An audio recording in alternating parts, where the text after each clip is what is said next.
NEET मामले को लेकर सुप्रीम कोर्ट में सुनवाई होनी थी और सुप्रीम कोर्ट की तरफ से क्या फरमाना है, क्या इस मुद्दे पे बातचीत हुई। हम डॉक्टर से बात करने के लिए इस समय मौजूद हैं सुप्रीम कोर्ट के परिसर में। सर, सबसे पहले बहुत बहुत स्वागत है आपका। क्या नाम है आपका? डॉक्टर भूपेंद्र चौरसिया हूँ मैं, और इन बच्चों के साथ पहले दिन से हम लोग लड़ाई लड़ रहे हैं जंतर मंतर से। और आज एनटीए के वकीलों ने ये माना है कि पंकज कुमार नामक जो बंदा था, जो एक्यूज़ था, वो ओएसिस स्कूल के जो मेन हॉल जहाँ पे पेपर रखा हुआ था उसके ट्रंक के अंदर उसने एंट्री करी उस हॉल के अंदर, और ट्रंक से जो है उसने 8 बज के शायद 20 मिनट के आसपास, 5 तारीख की सुबह वो लोग कह रहे हैं, उसने पेपर निकाला और 9 सवा 9 बजे तक वो अंदर ही रहा। तो चलिए, ये तो अच्छी बात है कि एनटीए ने माना तो सही कि पेपर लीक हुआ था। और पेपर आपको समझना पड़ेगा कि पेपर 2 बजे से चालू हुआ है और उसके बाद मोबाइल से पेपर को भेजा गया।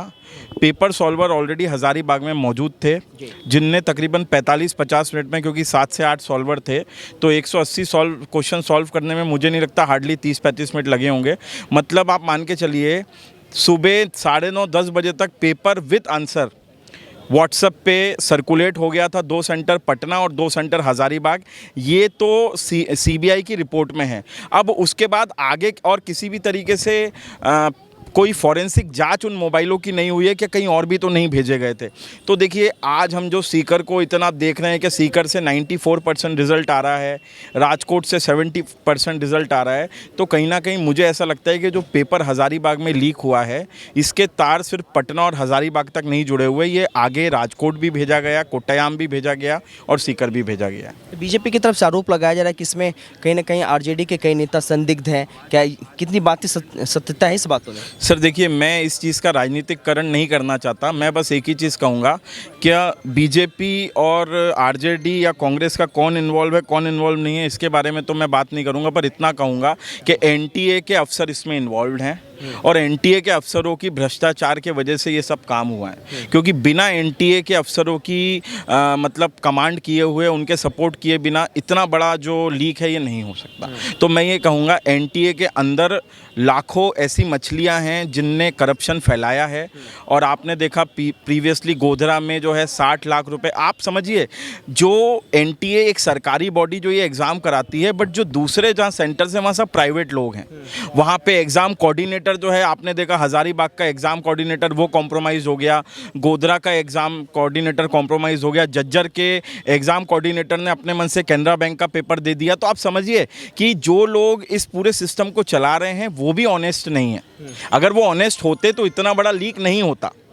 24 लाख बच्चों के फ्यूचर की बात है और यहाँ पे परीक्षा डॉक्टर बनाने की है।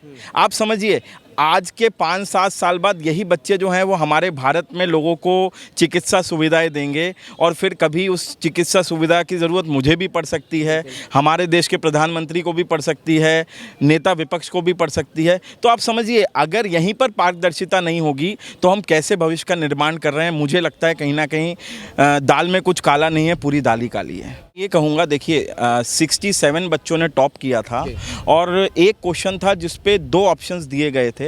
आईआईटी दिल्ली को उसकी रिपोर्ट करने को दिया गया था और आज उनने उसका आंसर दे दिया है। तो मुझे लगता है टॉपरों के नंबर कम होंगे, पर जितना सीजीआई साहब जिस अंदर तक जाके इसकी पूरी जांच पड़ताल कर रहे हैं, मुझे ये बिल्कुल इंट्यूजन आ रहा है कि रीनीट होने जा रही है।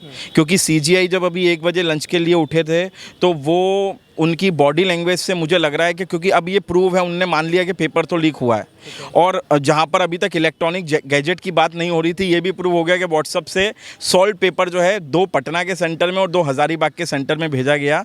और अब आगे वो कितना भेजा गया, इसका प्रूफ अगर नहीं है तो रीनीट होने वाला है। तो अब रीनीट 1,08,000 बच्चों के लिए होगा या पूरा 24 लाख के लिए होगा या सिर्फ 13 लाख के लिए होगा जो क्वालिफाइड हैं, ये मुझे लगता है आने वाले 1-2 घंटे में स्पष्ट हो जाएगा।